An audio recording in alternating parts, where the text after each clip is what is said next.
Greetings and what is up, everyone? Welcome to 46 of the Penultimate Game Show. Today's topic is, of course, our Guardians of the Galaxy spoiler cast, the game, not to be confused with either of the MCU movies.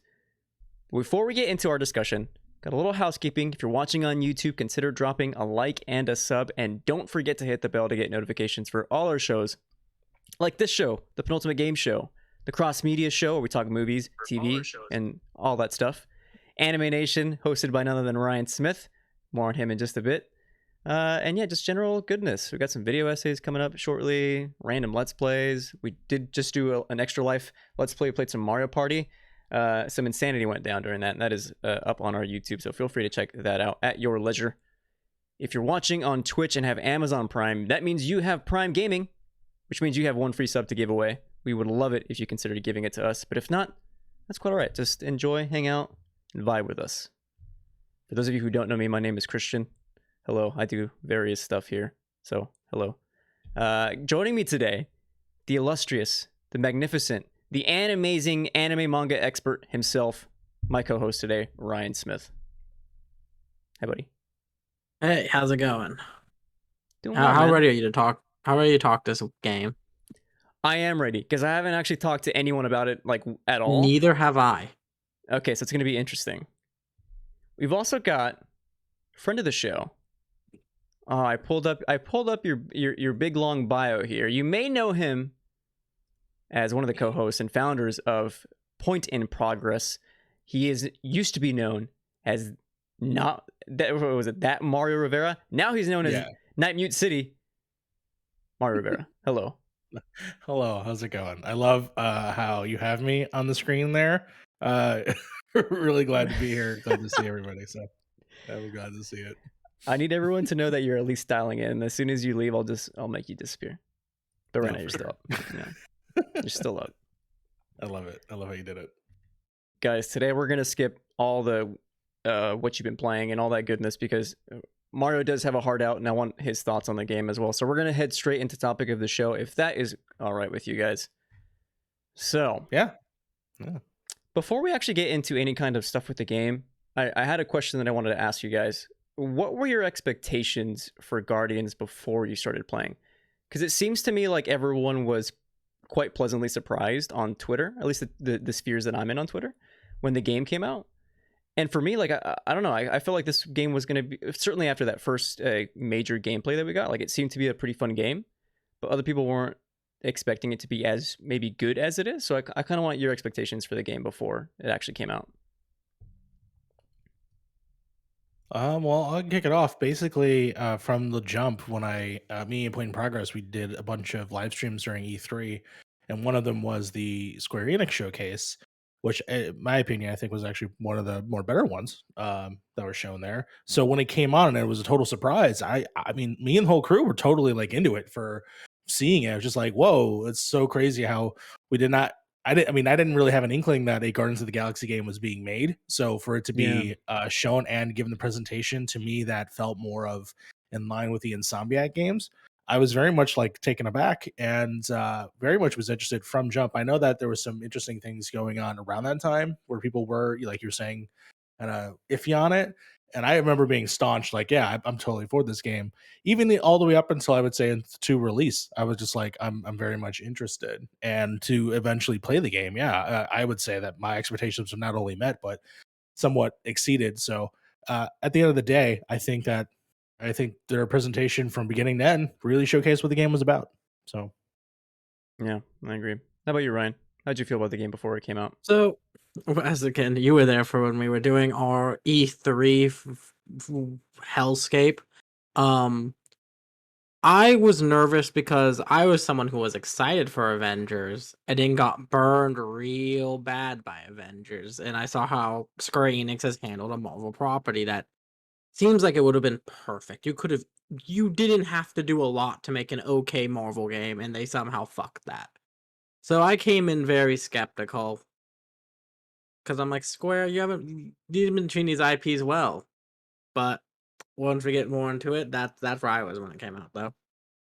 Yeah, and we'll talk. I mean, I guess I'll just start it now. I want to get like kind of our top level thoughts before we actually dive into spoilers. And Ryan, you kind of jumped kind of set the stage up for me in that I think one of the strengths of this game, honestly, is that it's the furthest thing away from being a live service game as it can be. Like, it goes back to, I mean, even like comparisons to like an Uncharted. It's very much, this is the story that we want to tell. We have a specific vision of what we want the experience to be. I don't think it nails it in every single like aspect of the game. I think sometimes it's a little bit weird. I think sometimes, I don't know, the combat can be a little bit iffy. It can be a bit too much.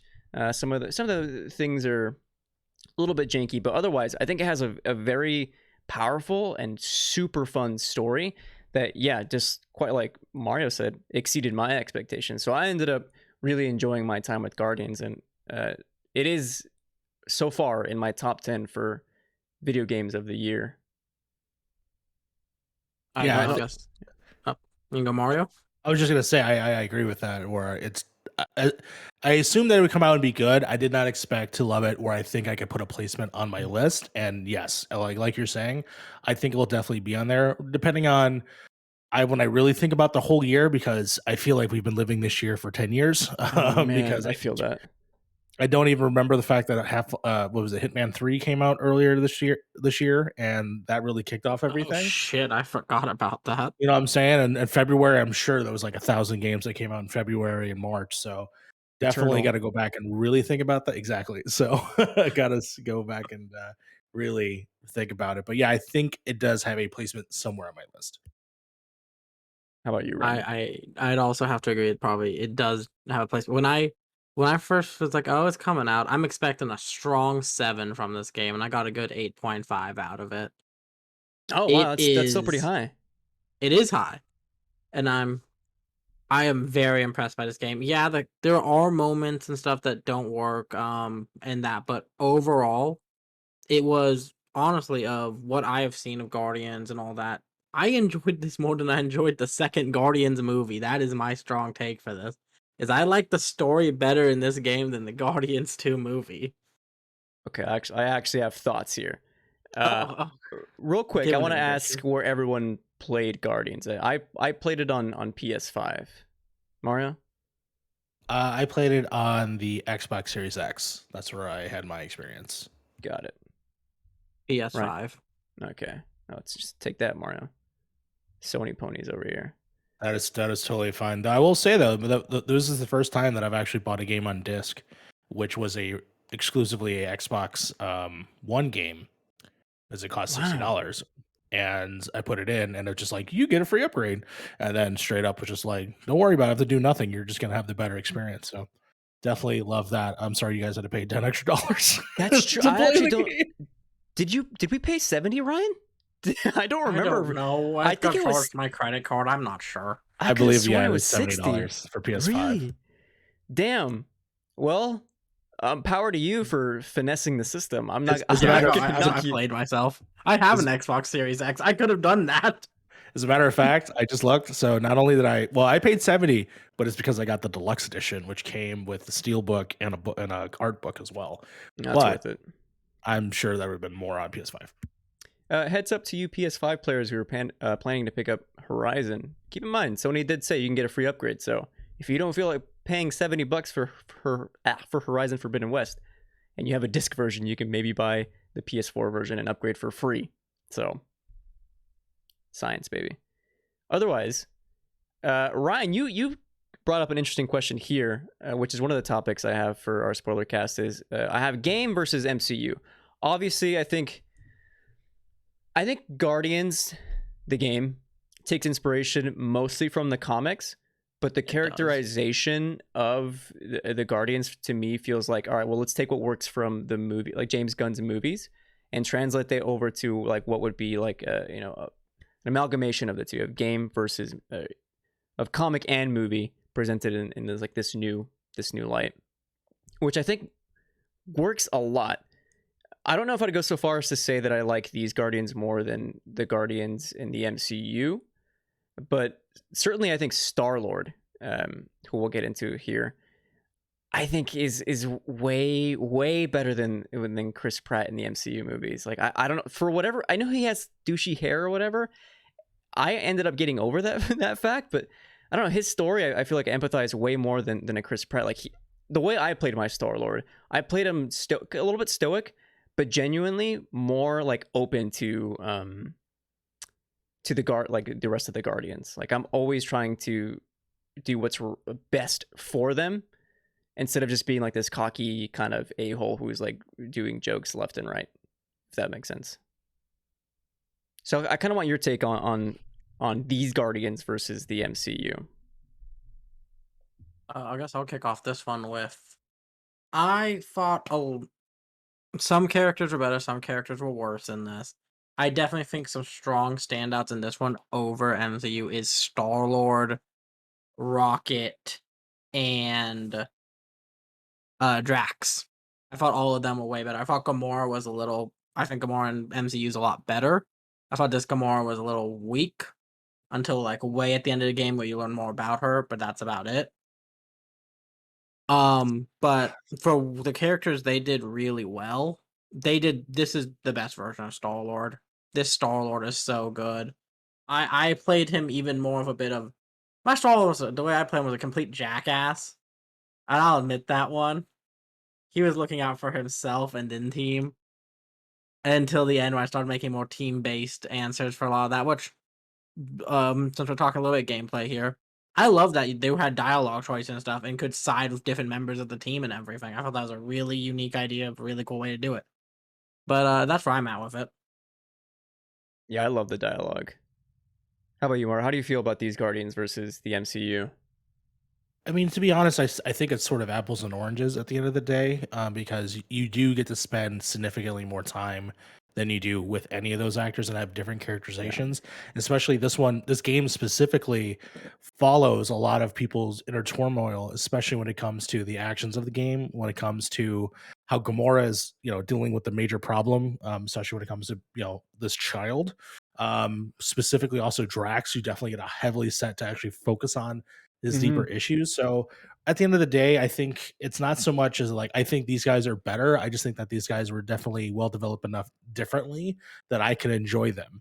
That was the thing I was afraid is like, am I going to like these characters at all? And I think that majority of them, yes. I mean, Groot's a cheat in my Yeah. answer is how can you hate Groot in any possible way? But when it comes to like Rocket, at the very least, I think in terms of characterization that we really got to have development on, we didn't necessarily get it in this game. We get it in the other Telltale game a little bit. You get a huge section dedicated to him specifically. So really, about those games. So that's why to me it's almost like a apples and oranges thing. It's just to me is like, does the characterizations feel true to how I think these characters work as to my knowledge, or as characters in general, if where they fit in the team? And I think that all of them do a pretty excellent job. I personally have a crush on this Gamora just because simply she looks like Alice Cooper and kicks ass. But I love her the emotional Alice Cooper drop. Yeah, no, exactly. Yeah. But I do love her emotional state within this movie, but I also love the same things in the other movies too. So it's just like, to me, that wasn't the biggest thing. This Star-Lord definitely, like, he goes through, you get to do different things than this Star-Lord than the other one does. For instance, I mean, once we get into spoilers, you have to press a button at a specific point, and the other Star-Lord does never have to do that. Like no one has to go through that turmoil. So that's why I feel like it's a little bit apples and oranges. I will say though, I do think that they modernized this Star-Lord more than the movie version, primarily because the movie version feels like he's never been back to Earth, but for some reason the Guardians do feel like they're more modernized. You know what I'm saying? Like he feels like he's, even though he has all the 80s stuff and the Dazzler poster in his bedroom, he still feels like a modern person for some of the things. Right. He says as opposed fire. to the exactly. So I don't know.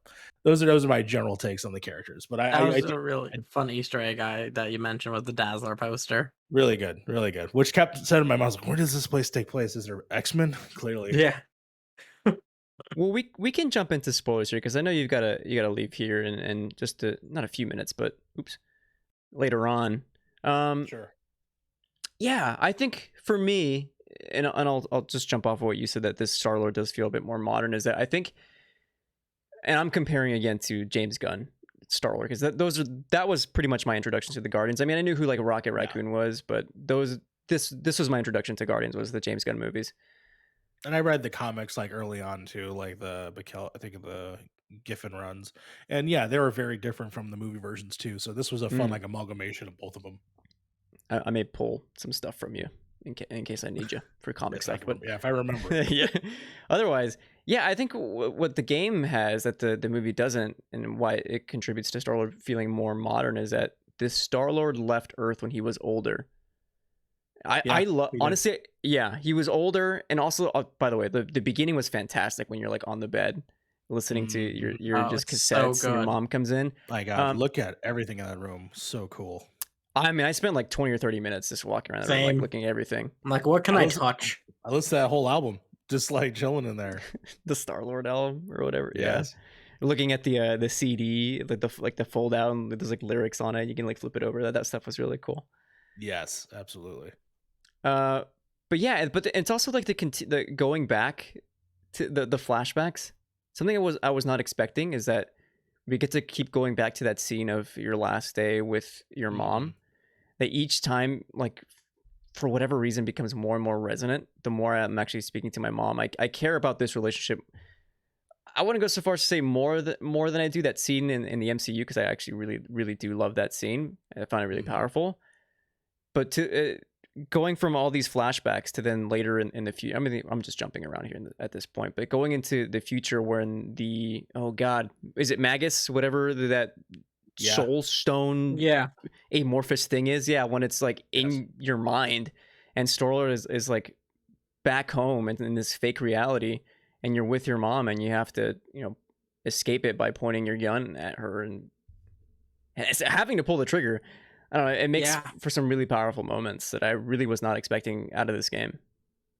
Yeah, exactly. And it's you also holding the control over it, so you definitely feel more resonance for that too. So for sure. You don't want to pull the trigger, you want to just be consumed by it, and then sure enough you do. I did. I didn't pull the trigger the first time. Yeah, because I was like, am I supposed to do this? And then of course you're supposed to do it. Yeah, no, I definitely like. I do feel the emotional resonance of those scenes specifically, and just all the little areas that you can explore in the house. It feels lived in, and I love the detail of the weird cake. Yeah. I mean, it's all the details involving music too. I love that you try to change the music in the room, and she tells you not to. Which I love, because then that music is also then available later when you can listen to it during the cutscenes or during the huddle moments. But did you like the huddle moments, by the way? I never felt like I was. Half the time I felt like I wasn't clicking the right option. If I have to have a massive complaint about the game, I think it will be the huddle moments, because I just don't think that it was implemented well whatsoever. I love the result of them, which of course is you get a kick-ass song or you get rickrolled. Yes. Which was quite often, it just, for some reason, some of the music to me didn't fit like what I wanted it to like kick in. Like, obviously, I feel like the action moments, I'm like, I want some Iron Maiden, but then Culture Club will come on, and then it feels a little odd, but it's fine. I ended up enjoying it, because there was one moment where Culture Club kicked in, and I was like, I'll jump for it, and I'm like doing it, and I'm dancing while I'm kicking ass. Dude, that is probably my favorite song in the game. So it's a great song. Yeah. Don't get me wrong. That's a good song. But the mechanic itself of just like deciding left and right on what to say, I could never tell you what was right or wrong. So I wouldn't, and I also not very sure like what was the actual benefit of be choosing the side, other than seemingly like I get a shield. So it was never truly clear as a concept. That's why to me is like I could have lived without it personally, but I do want the result of the music kicking in when the battle starts. I think that was the key thing there. I'm gonna be honest. I didn't know there was a difference in which one you picked till right now. And I put 15 to 20 hours into this game. I had no idea. It's because you kick one and they're like, all right, got it. But then like sometimes you'll do it and you're like, you're an idiot, you're a dick. Like what the hell? What did I do wrong? It sounded fine. Yeah, the way the description is written, like, this looks pretty good. Like, sure. I'm like, this is what you were just complaining about. Yeah, it's like, it's funny. It's very similar to like when Fiona gets mad when I submit keywords of like what I want the thumbnails to look like. I'm just like, abstract painting, like whatever, like, and then What does that's that what mean? the words are on the words are on the back of them, and I'm like, okay, do I click? Do you mean this one? And then it ends up not working out. Yeah. So yeah, if I How had a did- complaint, it's honestly that. Yeah, my biggest issue with the game is just kind of just small gameplay stuff. I think towards the later chapters of the game, when you're going through the church sequences towards those final chapters, Mm-hmm. it's a lot of combat, and by that point, like I've already seen most of what that combat looks like. So Yes, I agree. like it never really gets fresh by the end, and if anything, it just becomes more tedious, like busy work to keep me from progressing in the story, which I actually care about at that point. It's like, okay, I guess I got to go through this wave of enemies before I get to the next few waves, just doing the same thing over and over again, building my huddle up, and yeah, after a while, it just gets a little spongy for me.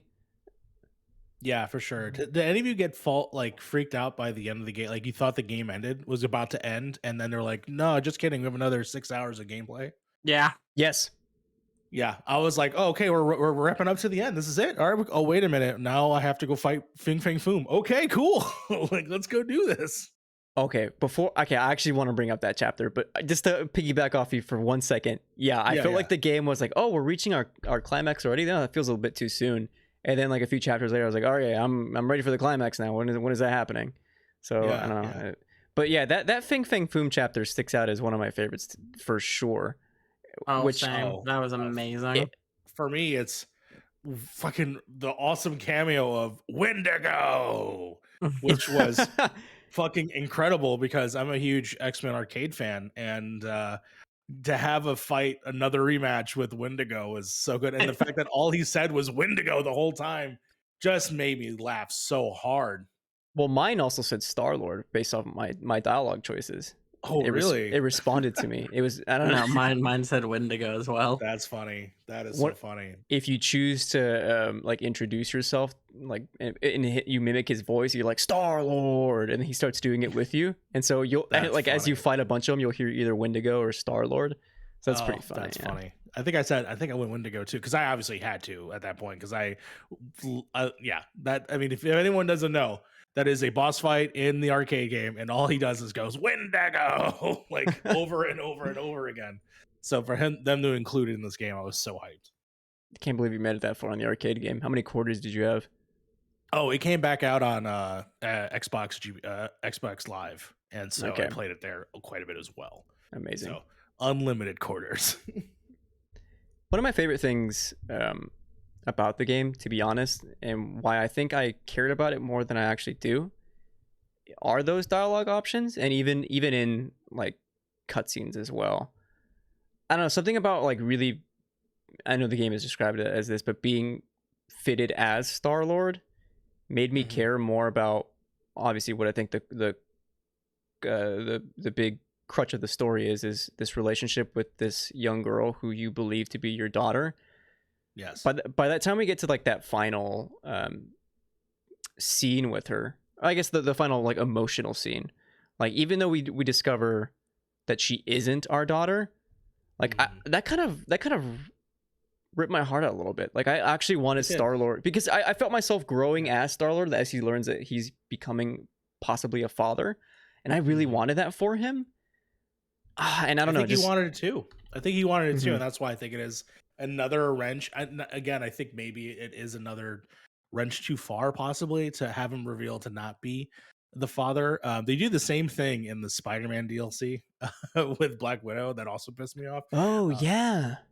Yeah, they do the exact same thing, which I wanted to like actually empathize with. I wanted him to have. I wanted to be as different. I mean, they managed to be different and tell that story of like, oh, this is your daughter, and I'm like, oh, that's an interesting take.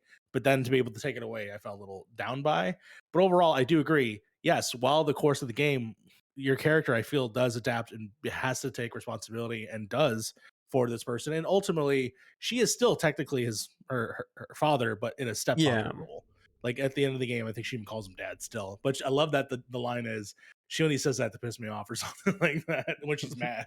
So I think that is also really cute. So you still get your cake and eat it too. But yeah, she's not his biological daughter, but by circumstance, she's very much an Ellie, if you will. Yeah, certainly a father figure at the very least, if not father, which I think is the next best thing. Yeah, for sure. Definitely. But Hey, that if is you also something I was a bit confused by, but it was one of those things where I was in the moment, I was like, I don't know if I agree with this choice. And then later on thinking about it, I'm like, okay, I begin to understand that choice. and even in the Yeah. moment while I'm talking with you, I think I almost like, you know what? I feel like it has become definitely a trope to have someone suddenly become a father and have to reckon with it. Only because the last two people that I can think of that they did that in their final movies, which was well, I don't know. Do you want to There's spoil? there's a movie with a number in his title, and then there's a Logan, which are very just like you have a shot, you have a son, you have a father, or you have a daughter, kind of deal. And I feel like sometimes that can be just like this is how you need to emotionally mature. And but I do think they do this elegantly in this game, Yeah. God, I forgot the plot of Logan till right now. right? So good. That movie slaps. That was one of my favorite movies of that year. I Can't just wait. completely forgot it. I should I rewatch can't wait to Logan. revisit it for MCU. I'm very excited. Yes. Yes. Yeah. Shout out to Mario's new show on the Point in Progress YouTube channel, which you should definitely check out. MC University. I almost said Yes. MCU University. It's too many U's. There's a lot of use. Yeah. One thing I want to, since we're on this topic of father and daughter, one thing I actually really want to point out here too that I loved about this scene with when you're trying to get Nikki to wake up from this dream that she's having. That's obviously her trying to process her grief. There's a moment when Star-Lord is talking to, oh gosh, I forget her name, Nikki's mom. Oh, If anyone can yeah. recollect her name. Cor-El. Kal-El? Kal-El? No, Kal-El's Superman. Yeah, Kor-El sounds right. Yeah, So Cor-El. we'll I'll go look with it up for sure. yeah. So I'm gonna go with Kor-El for now. One thing Yeah, I found- Corel. Corel. Gotcha. Thank you guys. So when you're talking to Corel, there's a moment when Star-Lord is like pretty much like begging her to like go in and talk to Nikki and like, yo, you gotta talk to her and make her understand that you're gone. One thing I didn't realize that was going on is that Star-Lord hadn't accepted that she's gone either, Yes. which took me like that cemented the game as like, you know what, I ended up kind of loving this game. The fact that he has to accept that she is gone before he can help Nikki.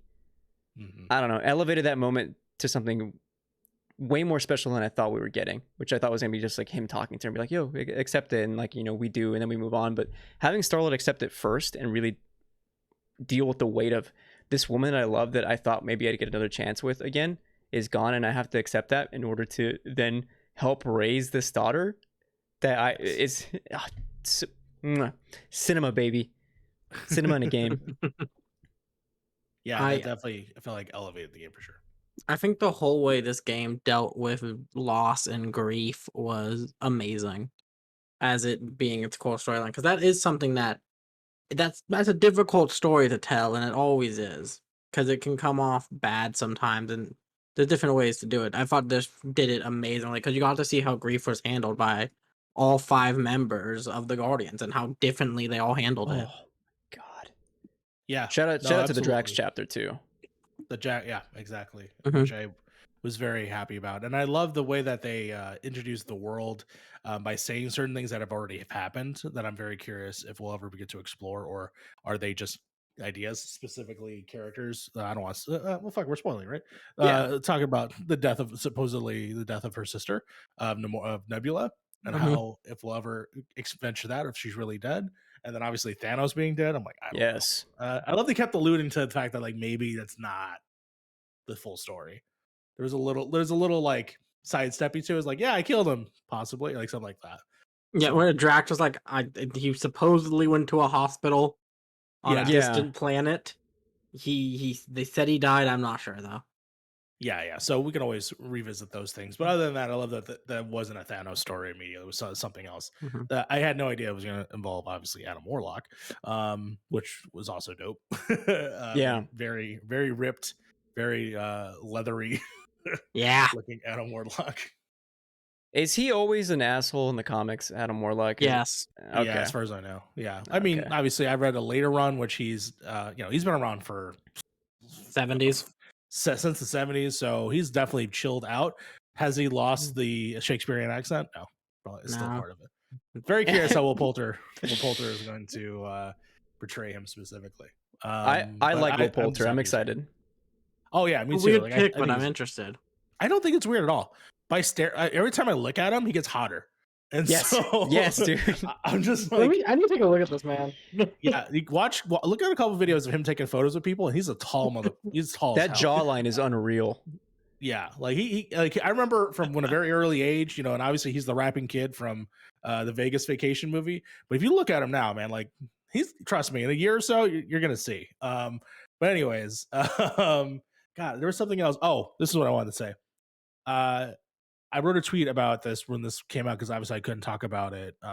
You know, the game about how it deals with death and how the characters around deal with it. Oh It yeah. was this game, it was Midnight Mass, and it was Kenna that I played all like almost back Yeah. to back. Yeah, These that's a are lot.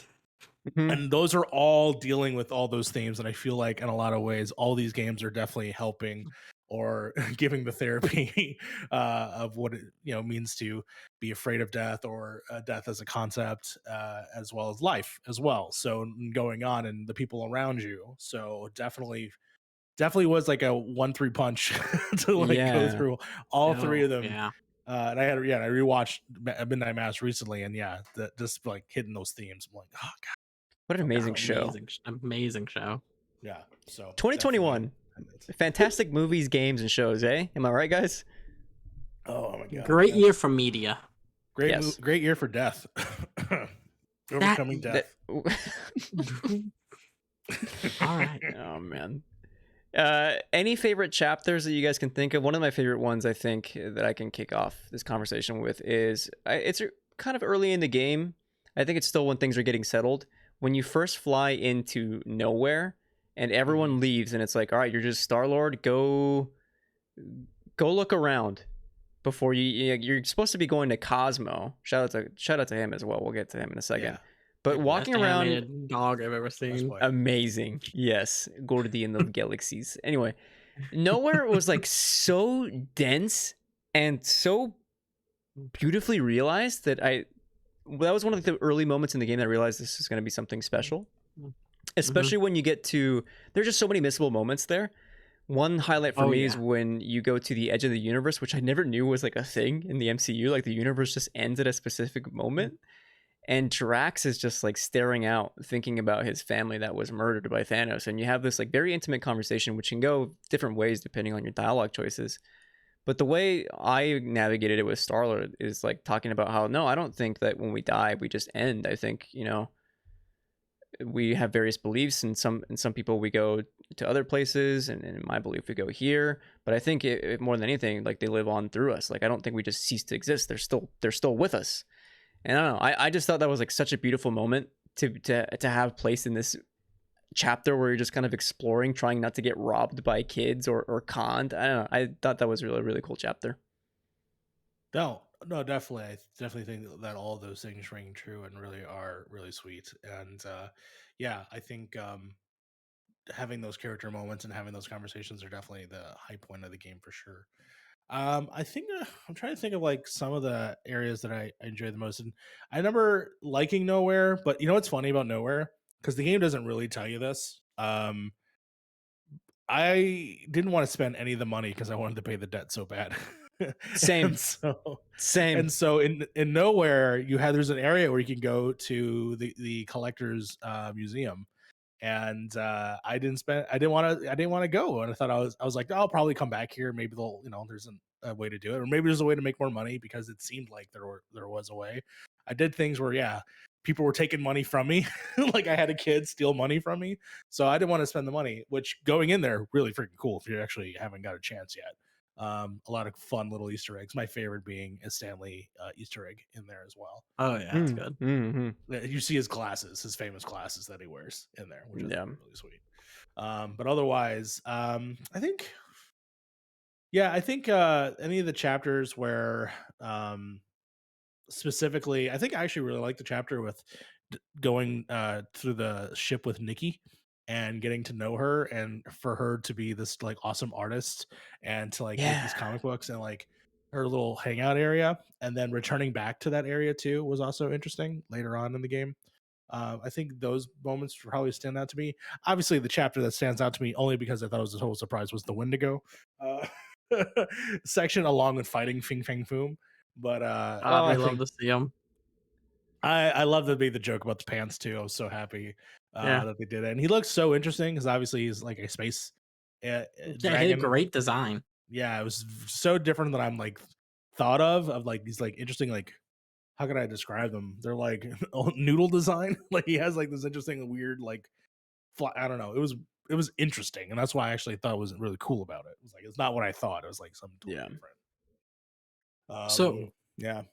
So for me, my favorite chapter, or at least one of them, was right after Nowhere, where you talk to Cosmo and he puts you through the thing that like lets you go through the Yo. galaxy, and you're hearing all these of different bits course. of different universes and all that. And I thought that was really cool. But then the mission next, I thought was really well done, where you go through that ship again and you go look and you talk about Nikki and you begin to start realizing things and you begin to realize, oh shit, this cult's crazy, all that Yeah. kind of thing. I thought that was a really fun chapter. I thought it combined really good storytelling with some of the better gameplay in it with a lot new because you just got a bunch of new enemies to fight, so it felt different and fresh. That was one of the chapters I really liked. No, for sure, for sure. Wait. I do think that what was I gonna say? As much as I love the Nowhere section, I just wish there was more things to do other than just like looking at it. But it's still Oh, pretty it's area. short. It's Yeah. absolutely one of the most visual, stunning places to be. Oh, I think we haven't even given enough credit to it. This game is fucking gorgeous. It is gorgeous. Yes. Like without a doubt. 100%. Like, Every single I planet, was like, coming in was not beautiful. expecting it to be this pretty, and I was like, "Oh, this is one of the best looking games of 2021." Okay. I was like, oh man, they got some of that Insomniac love. This looks really pretty, and Yeah, I'm happy like, for it. this crisp. Yeah. Yeah. Yeah. I wanted to ask one quick question as well, because the game is not choice heavy, but there are specific moments where choice does matter on how your experience comes out. The big one here that's like was displayed on the E3 stage was whether or not you choose to sell Groot or Rocket. I want to know what you guys decided to do in that chapter. I think for the because they offer you to do it multiple times. I think one time I didn't, and then I was just trying to see what was different about it. But I ended up finding out that that wasn't the one from the chapter. It ended up being another one, and then I forgot. I think I did it, and then just threw him over there because I know this that when I did one way, I noticed I had to fight more. If I had to do the other way, I was like I didn't have to fight as much. And at that point, I was starting to get fight heavy, and I noticed that. However, I do love the turn later in the game, which I don't know if I'm curious if you got this, but there was a part where Rocket's like, "Throw me." Yes, I got that. Yeah. Yeah. Rocket's like, "Just throw me." He's like, "What?" He's like, "Yeah, throw me, please. It's the only way." So I do love how the progression. I know that I think earlier we didn't give Rocket enough credit, but there's definitely fun moments in where he does improve or it progresses, specifically when he gets wet. Oh, yes, that was so good. Yeah, which I thought was a lot of fun. And then the progression of throw me, but only if I want you to. So I love that caveat. Well, for me, it was like after you said that, my star was like, no, like we're not gonna do that to you. We'll find a different way. And like I don't know, just small moments like that. It was like I really yeeted his ass across that ravine. Damn. Straight. It seemed like a good idea. I'm like, he's a robotic raccoon. He can land. Then I also sold him to Lady Hellbender. Can we shout out to Lady Hellbender, by the way? There's Yes. something awesome about her that I just love. She's so cool. She's awesome. Because she's a badass. Total badass. But I love still her with a heart. Like her face scar. Oh, so cool. Her fucking like giant warhammer that she uses. Hell yeah. Riding Fing Fang Foom at the end. That was the other yeah. I love that apparently they have their own gravity and she can breathe out there. Like that was wild. Oh, I never even noticed that. Yeah, she has no helmet out there. You're right. Yeah, I think that was the case that like the creature is so big or something it has its own gravity. I forgot what it was. But how about that moment when she throws Star-Lord the Walkman and he catches it and then like there's that amazing metal that was so metal that background. I took a picture. I took Same photo mode right there. Boom. Same. And I This is a had very like the good photo original mode. costume on, so it looked cool as hell. Oh fuck yeah. Oh, costumes. We can talk about costumes for a second here. Oh yeah. Yeah. What did you guys rock? What did y'all choose? I rocked the original comic book, the red one where he has like the helmet on, like that look to me just looks, to me that's such an iconic look that obviously the comic book, the movies are not doing, and so I wanted him to look that way. Rockets kind of are interchangeable until you beat the game, and then you get like the suit one, like the Mr. Fix-It suit. Yes. Groot was That almost was the best one. Groot was sort of like, here's a different color eye patch or side patch thing that he had, other until you get the heavy metal ones, which I thought those were cool too.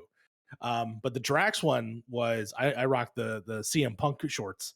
Oh which yeah. there is a CM Punk Easter egg in this game. Which Yeah, is I bet. As you can tell from T-shirt, Big CM Punk. I also use those. Yeah, so I was very happy about that. And then honestly, I think any outfit for Gamora other than the white pads I picked, I'm not even sure. Yeah. With the cape. Oh yeah. How about you, that Ryan? was dope. Let me think here. I did the same Drax. Gamora, I don't remember. But my Star-Lord was also classic Star-Lord. Yeah, Which I Richardson did Nava sometimes was good. switch into Nova Corps Star-Lord as well. I got to get that one still. I still have to unlock all the stuff. I was basic as hell, dude. I kept them all like the new iteration of the suits the entire way through. There was a part of me that was like, but the cutscenes are affected by this, and it would look goofy if I wear like the heavy metal ones. So I was just like, but once I discovered like a look of my characters that I wanted them to look, then I was totally fine. Like, Okay. but they do reference the jacket, even though you're not wearing it, and I was just like, Then take you out for a second. Yeah, that's all right. I get you. Mario, I don't know how much longer we've got with you, so I want to transition. 20. Yeah. Oh, okay. In that case, a full episode. I'm gonna share my screen for a second. It's gonna mess up the Twitch, but you know what? Who cares?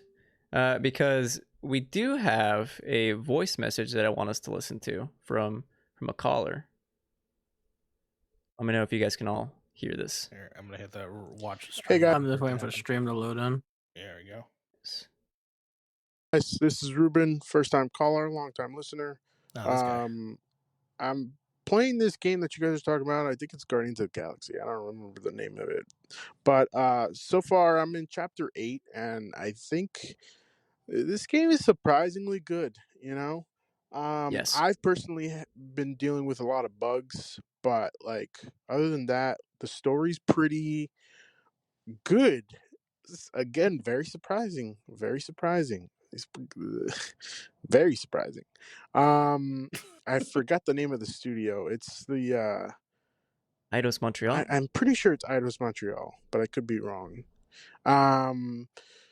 Yeah, it's making me care about the Guardians of the Galaxy, which is weird because from the MCU side, the only Guardian I care about really is Rocket, and gotta tell you, Rocket in this game, ooh, I'm sticking on his side. Everything he's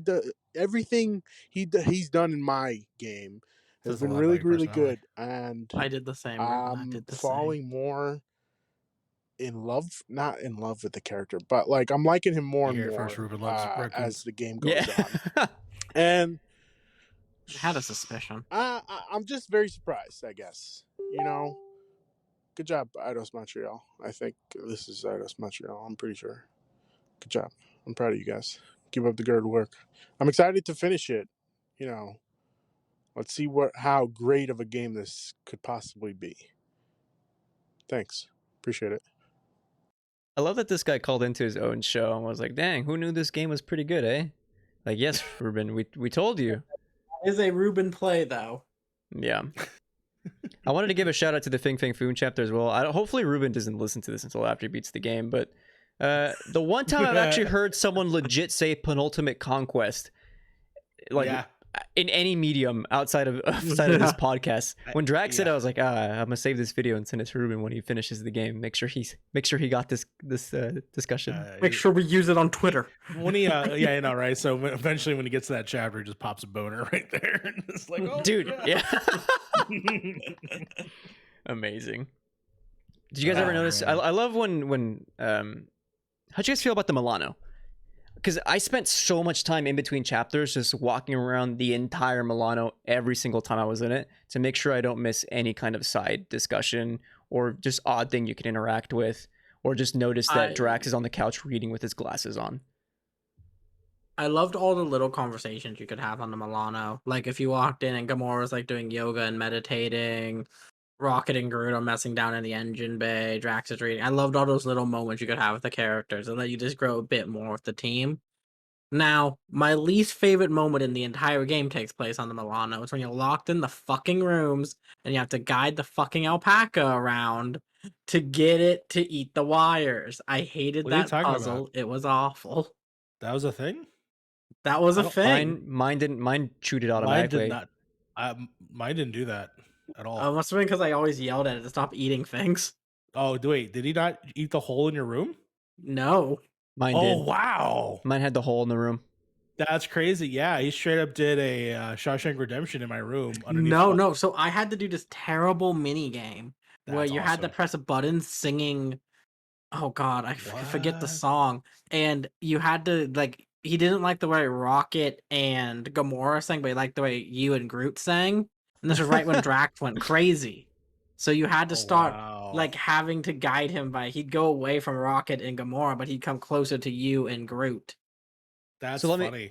Let me ask you, Ryan, at the beginning of the game when you have a decision to put either the alpaca into the stowaway or the materials, the illegal materials, what did you choose to put in the The illegal stowaway? materials. That's why. Okay. Because I was That's like, cool. I feel like we're gonna want these illegal materials later. This alpaca, they're not gonna know what this thing is. He's homeless. Look at him. He's fun to look at. So the thing here is, I knew that the alpaca was significant because in the collector's edition, you get a box, you get like a case that holds both your game, your steel book, and everything. But the inside of it, I might still have it. I might be able to show it to you. It's just the layout of it is just a bunch of alpacas. So I Oh, knew that really? he was yeah. So I'll pull it up and I'll show you on the stream. But it's I knew he was significant enough where I'm like, okay, I'm gonna have to keep him around. So that's probably Yeah. my cue in here. Hold on a second. Let's see this.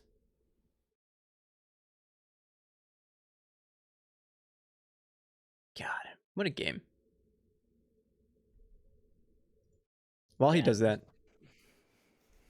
Yeah. Okay, perfect. Never mind. Yeah, here, let's Camera's switch the loading. camera. I'm gonna There we go. focus you. Just see me.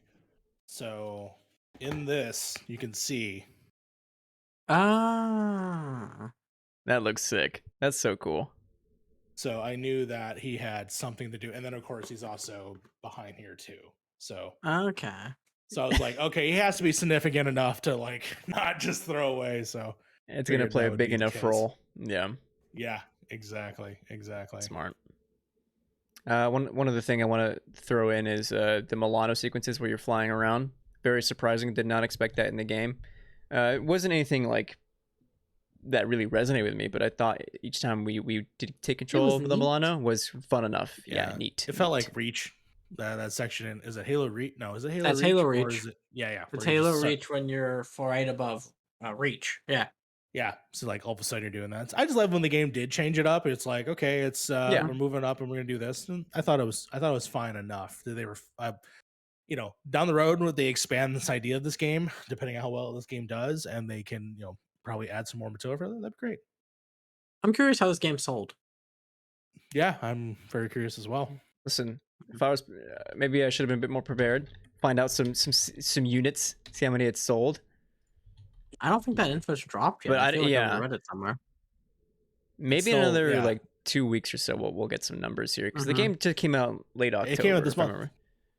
Oh no, Last you're right. month. You're right. Yeah. You're absolutely right. We're in November. I'm like, now, it did Mario. not Come come on out now. this month. This month has No. already been so It fucking felt like stacked. I feel like it was stacked. That said, with its critical reception seeming mostly positive, do we think we're going to get an eventual sequel to this game? Or would you want one? Even. I really hope so. I honestly do. I do find it interesting that there is a fun cameo with the Avengers from the Crystal Dynamics game, which I assume is the same one. It sounded like the same Captain America. It Yes. sounded like them. So if this is somewhat popular and is kept around, and I'm hoping that Game 2 is also kept around, even though today and yesterday have been very eerie about the release of the Avengers, but that's in a whole other podcast. um, I would absolutely love to have more adventures in this world and the one that they set up, and to answer, further questions within the universe, especially when it comes to the things that they have set up, especially with, Nebula and all the real cool stuff, which we didn't talk about yet, is when you're in the Nova Corps and you go through the files and they have files on all of these characters. I wanted to Yes. bring that up. That was so Like cool. Richard Rider and all that. Like, I would love to explore that possibly. I mean, yeah, they had so much awesome information in there. You learn about Adam Warlock way before you think he's ever going to be relevant to the story. Yeah. They say he's dead before you even meet him. Yeah. So that's why I was just surprised. I was like, oh shit. So, this game's pulling that already of like who's possibly still out there in the universe. I do love the seemingly death of one character. What is his name? I forgot his name. He's like a random villain or something that isn't like the flying one? He's like locked up in jail with you, I think, and then you just see him get you push him, the like, button. ejected. Yeah, you press the button and he gets ejected out into space. Yeah. Manslaughter may have happened in this game, but I've heard a few, man. Yeah, so either not to mention all the Nova Corps, unwilling Nova Corps people. I feel bad for them, but other than that, I still find the fact that there's so many characters that they can explore, including ones that we haven't seen yet in the movies. Yondu. Yondu's a big one. Yondu's a big one, especially if they go into needing an opposing force in the sequels. Especially the Ravengers and stuff like that as well. I'm very interested to see how that plays out. Definitely. But yeah, I think there's so much. There's a huge galaxy. There's so much to explore, including Eternals. Since I'm not a huge Eternals kick, bring them in. Yes, that'd be awesome. Please. Yeah, put them in our medias. I'm cool with that. Yeah, let's see a Celestial. We already fought Fing Fang Foom. Let's fight a Celestial. Fight Celestial, dog. Let's fight a Celestial. Why not? We can throw Galactus in there. Let's really get weird. Why not? Why not? Show me the Silver Surfer. Somebody do it. Someone, Fantastic Four fly in the space sometimes, all the time. Why not? They just show up. Yeah. Oh my god. Okay. I'm getting excited. Yeah, MCU stuff. Or sorry, not MCU. Marvel stuff. Pretty cool, eh? Pretty cool. Pretty cool. Ooh. Okay. I think we're wrapping up the show here. Any final thoughts on the game before we come to a close? If you are on the fence, I honestly think that this upcoming Christmas season, definitely worth putting on your wish lists and have people know about it. Have other people buy it for you. Don't be afraid. There's also buy one get ones. If you are on the fence, just take advantage of those. Definitely think this is something you should just pick up. Yep, this probably dropped a little bit during that time. I honestly think this is a game that you should play. I'm not sure how games are successful on Game Pass, but if it ends up being on Game Pass, this is another game that you should also check out there. But in any case, give this a shot for sure. Absolutely. If you liked Insomniac, I think this is the closest to a Insomniac game, which is interesting because if you remember, Marvel games used to not be on anywhere near the level. They were just, to me, cash in like licensed games. Even though Spider-Man 2 is an outlier, and Ultimate Spider-Man 2, don't get me wrong. But other than that, Alliance, or those are the outliers. They're like one in a generation ones. But otherwise, you'll get an Iron Man game, or you'll get a Captain America game, or a Thor game. It wasn't really Thor until game. That's what I'm. Yeah, I'm saying like it really wasn't to me until Spider-Man with Insomniac was like they were taking this shit seriously, and to me that's when they Arkham Asylum'd up. That's when they were just like, okay, now we're in the big leagues here. And then I think this is another part of that history of them doing very well. So yes, that's what I'm saying. I agree. I think you make a great point. Like, this is a great game to buy, even if you already played it, to buy for someone else who, I don't know, may have like an Xbox or PS4 or PS5, whatever. Great game to give for a Christmas gift. Especially someone who's like into Marvel as well, who wants to get into more Marvel stuff, who wants to get more into the universe. Great game to give out. Also just a great game, period. Like, Eidos Montreal, the fact that they really relied on QA throughout the process of making this game to make sure the writing was on point to what the Guardians are in the comics and in the movies, to make sure that they were nailing it in the game. beautiful stuff because I think this is one of like the best written games that has come out this year. I think it's fun from start to finish. It wanes here and there, but I never really stopped having fun for the most part. So, great game. Ryan, any thoughts before we close out? Nothing that you guys haven't said. Yeah, if this is on sale during Black Friday, get it for someone as a gift if you've played it and you want to share the joy of this game. It's an amazing game. It's a surprisingly good game, and those are always so much fun. When you go into a game with not the best expectations and it blows you out of the water, you gotta love those moments. Mm-hmm. So that's where I'm at. Definitely just play this game. It's fantastic. And God, is it pretty. I can't get over how pretty some of the set pieces in this game are. Gonna be curious to see how this game shakes out during Game of the Year discussions next month. But that is so far away. Until then, this has been the Penultimate Game Show. Thank you so much, Ryan and Mario, for joining us here. Ryan, you're a co-host. Thank you, Mario, for joining us. Mario, you joined us, okay? Right. Thank you very much. Thank you for having me. Where can people find you, Mario? You can find me over there at the Penultimate. Sorry, no, you can. Holy crap! Yeah, I've been assumed over to the Penultimate Conquest. This is me switching sides. Of course, at the point T-shirt reveal. T-shirt reveal. The Point in Progress, where you can see me and a bunch of fine other fellows and ladies and non-binary binaries hanging out and talking video games, as well as some of our spin-off shows like MC University, which I'm very happy about. We've launched our second episode of X-Men that is out. And every week we are studying through the original universe, as I like to call it, of all the MCU movies. And we're coming up to Spider-Man. So very excited for everyone to hear it. So we already have a couple episodes already locked in and loaded. So you can see my hair change over the course of the podcast. Nice. But otherwise, definitely check that out. So my last note for people is if you didn't buy Fast and Furious Crossroads, it is $15 on Xbox Live right now. Yeah, go get a burger instead. You know what I mean? That's fair. I'd rather buy a dinner. I think I'm going to get my dinner instead. Yeah. I also want to shout out to your work on Tech Raptor. You put out that video with Adi Shankar, which was a great video. Thank you. That was a lot of fun. Yeah. He was a great dude. Before just giving some credit over to the Point of Progress, we also want to say I've been really enjoying you guys' Final Fantasy 14 content. Oh man, I'll make sure to relay that to the people during the big meeting tonight. Definitely. Nice.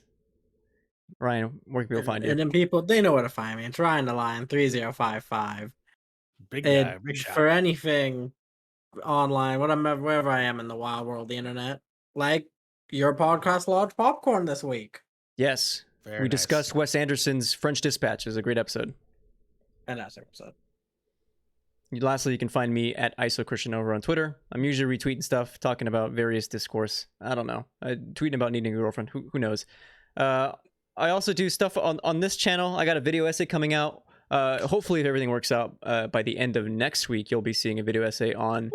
I'll just say it now. It's okay. I can give it out now. It's about film. It's about the newest season of Master of None, Moments in Love, and film photography, and how film photography can elevate storytelling.